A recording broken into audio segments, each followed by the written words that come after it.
भारतीय शिक्षा प्रणाली में क्या गलत है? हमारे यहाँ सबसे बड़ी प्रॉब्लम ये है कि बच्चों को उनके टैलेंट की जगह उनके मार्क्स के आधारित उन्हें जज किया जाता है। राहुल एक बहुत ही बड़ा क्रिएटिव बच्चा था। उसे पेंटिंग का बड़ा शौक था और उसकी बनाई हुई तस्वीरें इतनी शानदार होती थी कि हर कोई उसकी तारीफ करता था।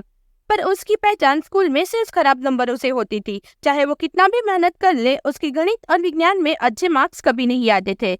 हर साल जब परीक्षा के परिणाम आते थे तो उसके माता पिता और शिक्षक उसे डांटते थे कि वह असफल है। राहुल का आत्मविश्वास टूटता चला गया। उसकी चित्रकारी की प्रतिभा पर कोई ध्यान नहीं दे पा रहा था और धीरे धीरे उसने पेंटिंग करना ही छोड़ दिया। बड़े होते होते राहुल ने अपने सपने को कुचलते हुए एक सामान्य नौकरी की ओर कदम बढ़ाया। उसकी प्रतिभा जो भी चमकती थी, अब सिर्फ वो एक धुंधली याद बनकर रह गई है। निशा को संगीत का बड़ा शौक था। वह घंटों तक गिटार बजाती थी। उसकी धुन लोगों के दिल को छू जाती थी, लेकिन स्कूल और घर में उसे केवल नंबर से ही आंका जाता था। उसकी परीक्षा का रिपोर्ट कार्ड आते ही उसके माता पिता कहते थे कि इन नंबरों से कुछ नहीं होगा, सिर्फ संगीत से जिंदगी नहीं चलेगी।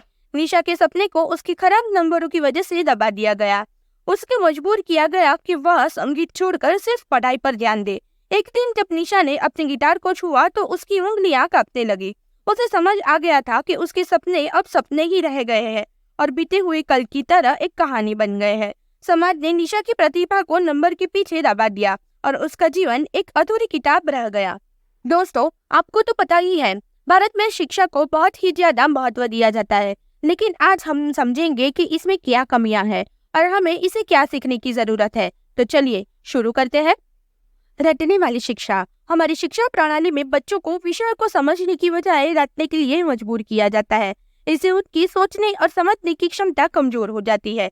उदाहरण के लिए, परीक्षा में नंबर लाने के लिए बच्चे कई बार किताबी बातें याद कर लेते हैं बजाय समझने के वो क्या सीख रहे हैं। लेकिन यह ज्ञान असल जिंदगी में उनके काम नहीं आता है। चाणक्य भी ने कहा था, रटा हुआ ज्ञान कभी भी काम नहीं आता है। हमारी शिक्षा प्रणाली का सबसे बड़ा मुद्दा है रटने वाली शिक्षा। यहाँ छात्रों से उम्मीद की जाती है कि वे किताबों को रटे और परीक्षा में वही दोहराए। इससे छात्रों की क्रिएटिविटी और समझने की क्षमता दब जाती है। उदाहरण, रोहित एक होशियार छात्र है जो हर परीक्षा में अच्छे नंबर लाता है, लेकिन जब उसे किसी समस्या का प्रैक्टिकल हल निकालने के लिए कहा जाता है तो वो असफल हो जाता है।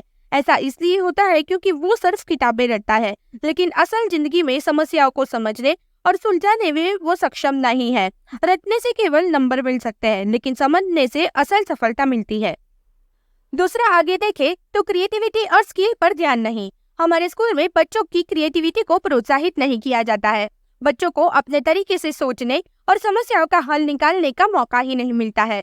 उदाहरण के लिए, थॉमस अल्वा एडिसन, जिन्होंने बल्ब का आविष्कार किया था, हमेशा वो नए प्रयोग करते रहते थे। अगर उन्होंने भारतीय शिक्षा प्रणाली में पढ़ाई की होती तो शायद उनकी क्रिएटिविटी को दबा दिया जाता और वो नए आविष्कार कर ही नहीं पाते।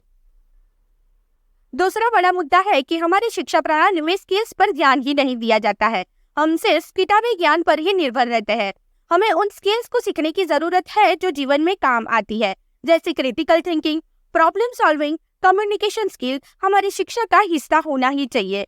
उदाहरण, सीमा एक पढ़ी लिखी लड़की है जिसने टॉप कॉलेज से डिग्री हासिल की है, लेकिन जब से उसे एक इंटरव्यू में बात करने को कहा गया और वो आत्मविश्वास की कमी के कारण अपनी बात अच्छे से रख नहीं पाई। उसकी पढ़ाई ने उसे स्किल ही नहीं सिखाई, सिर्फ किताबी ज्ञान ही दिया। हमारे युवाओं को स्किल्स की शिक्षा देनी बहुत ही जरूरी है ताकि वे जीवन में अपने बहुत ही ज्यादा आत्मविश्वास के साथ आगे बढ़ सके।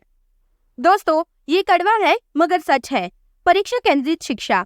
भारतीय शिक्षा प्रणाली में बच्चों की काबिलियत को उनके नंबर से आंका जाता है। यह बहुत ही गलत बात है क्योंकि हर बच्चे की प्रतिभा अलग अलग होती है। उदाहरण के तौर पर AR रहमान और सचिन तेंदुलकर ने शिक्षा में बहुत ही ऊंचे नंबर नहीं आए, लेकिन अपनी कला और खेल में उन्होंने विश्व स्तर पर नाम कमाया। हमारी शिक्षा प्रणाली पूरी तरह से परीक्षा पर आधारित है। छात्रों को इस बात की चिंता होती है कि कौन कितने नंबर लाता है, न कि कौन कितना सीखता है। नंबर का दबाव छात्रों पर इतना पड़ता जा रहा है, उनके मानसिक स्वास्थ्य पर भी इसका असर पड़ रहा है। ऊपर से छात्रों को अक्सर कई परीक्षाओं की तैयारी करनी होती है जो उनको सीखने के अनुभव को प्रभावित करता है। इसलिए उनमें मानसिक तनाव बहुत ही बढ़ जाता है, इसलिए वे असल शिक्षा से दूर हो जाते हैं। उदाहरण स्वरूप, रोहन एक छात्र है जो परीक्षा में अच्छे नंबर लाने के लिए दिन रात मेहनत करता है, लेकिन हर बार उसके मार्क्स कम ही आते हैं। तो उसे लगता है कि उसकी मेहनत बहुत ही बेकार है। यह निराशा उसके आत्मविश्वास और मानसिक स्वास्थ्य को नुकसान पहुंचाती है। नंबरों से ज्यादा जरूरी है असली शिक्षा और समझ, जो हमें जीवन में आगे बढ़ने में मदद करती है, न कि सिर्फ परीक्षा में पास होने में। प्रैक्टिकल ज्ञान की कमी। हाँ दोस्तों, भारतीय शिक्षा प्रणाली में किताबी ज्ञान पर ज्यादा ध्यान दिया जाता है, लेकिन प्रैक्टिकल दुनिया में कैसे काम करना है वो सिखाया नहीं जाता है। उदाहरण के तौर पे कई इंजीनियर छात्रों को किताबें रटाई जाती है, लेकिन जब वे नौकरी के लिए जाते हैं तो असली समस्याओं का हल कैसे करना है वो नहीं आता है, क्योंकि उनको सिर्फ थ्योरी ही सिखाई जाती है, प्रैक्टिकल स्किल्स पता ही नहीं होती है। भारतीय शिक्षा प्रणाली में प्रैक्टिकल ज्ञान की भारी कमी है। हम किताबी बातें तो बहुत सीखते हैं, लेकिन उसे असली जीवन में कैसे लागू करना है यह नहीं सीख पाते हैं। उदाहरण स्वरूप, अमित ने एक इंजीनियरिंग की डिग्री हासिल की है और उसे एक रियल इंजीनियरिंग प्रोजेक्ट पर काम करने का मौका मिला तो उसमें वह असफल रहा। उसे सिर्फ थियरी ही आती थी, लेकिन प्रैक्टिकल ज्ञान का अनुभव नहीं था। शिक्षा में थियरी के साथ साथ प्रैक्टिकल एक्सपोजर भी होना चाहिए, ताकि छात्र असल दुनिया में अपनी पढ़ाई को लागू कर सके। दोस्तों, आगे देखें तो शिक्षक और शिक्षा का दृष्टिकोण। हमारी शिक्षा प्रणाली में पढ़ाए जाने वाले कई विषय और पाठ्यक्रम पुराने हो गए हैं, जो आजकल की आधुनिक युग की आवश्यकताओं को पूरा नहीं कर सकते हैं। उदाहरण के लिए, आज तकनीकी ज्ञान और डिजिटल स्किल्स बहुत ही जरूरी है, लेकिन हमारे स्कूलों और कॉलेजों में इन पर ज्यादा ध्यान ही नहीं दिया जाता है। अक्सर हमारे स्कूल में शिक्षक सिर्फ सिलेबस खत्म करने पर ध्यान देते हैं, लेकिन क्रिएटिविटी और इनोवेशन को ज्यादा महत्व नहीं दिया जाता है। हमारे टीचिंग मेथड बहुत से पुराने हैं, जो आज की तेजी से बदलते जमाने में अनुरूप ही नहीं है। उदाहरण के तौर पे देखें तो सुनीता एक टीचर है, जो हर साल वही पुरानी किताबें पढ़ाती है। छात्र नई चीजें जानने के लिए बहुत ही ज्यादा उत्सुक रहते हैं, लेकिन उन्हें मौका ही नहीं मिलता है, क्योंकि सिलेबस से बाहर की बातें पढ़ाने का टाइम ही नहीं रहता है। शिक्षक को नई तकनीकों का इस्तेमाल करना चाहिए, ताकि छात्रों को आधुनिक ज्ञान मिल सके। दूसरा उदाहरण देखें तो रवि का आर्ट और क्रिएटिविटी में बहुत ही ज्यादा इंटरेस्ट था, लेकिन स्कूल में उसे विज्ञान और गणित पर ध्यान देने के लिए कहा जाता था। उसकी क्रिएटिविटी को बढ़ावा ही नहीं मिला और वह धीरे धीरे अपनी प्रतिभा से दूर होता गया। शिक्षा का मकसद सिर्फ किताबी ज्ञान देना ही नहीं होता है, बल्कि छात्रों की क्रिएटिविटी और उनके टैलेंट को बढ़ावा देना भी होता है। दोस्तों, भारतीय शिक्षा प्रणाली में कई कमियां हैं, लेकिन हमें निराश नहीं होना चाहिए। यह हमारा कर्तव्य है कि हम इन कमियों को पहचाने और उन्हें सुधारने की दिशा में आगे कदम उठाएं। रटने से हटकर सोचने की क्षमता विकसित करें। स्किल्स पर ध्यान देना और प्रैक्टिकल ज्ञान पर जोर देना वो ही रास्ता है जिससे हमारी शिक्षा प्रणाली को बेहतर बनाया जा सकता है।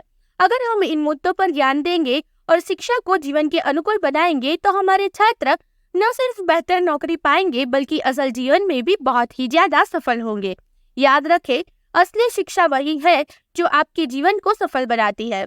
अगर आपको ये वीडियो पसंद आई हो और हमारी मेहनत पसंद आई हो तो इसे लाइक और सब्सक्राइब जरूर करें। अपने दोस्तों के साथ शेयर करना ना भूलें। धन्यवाद।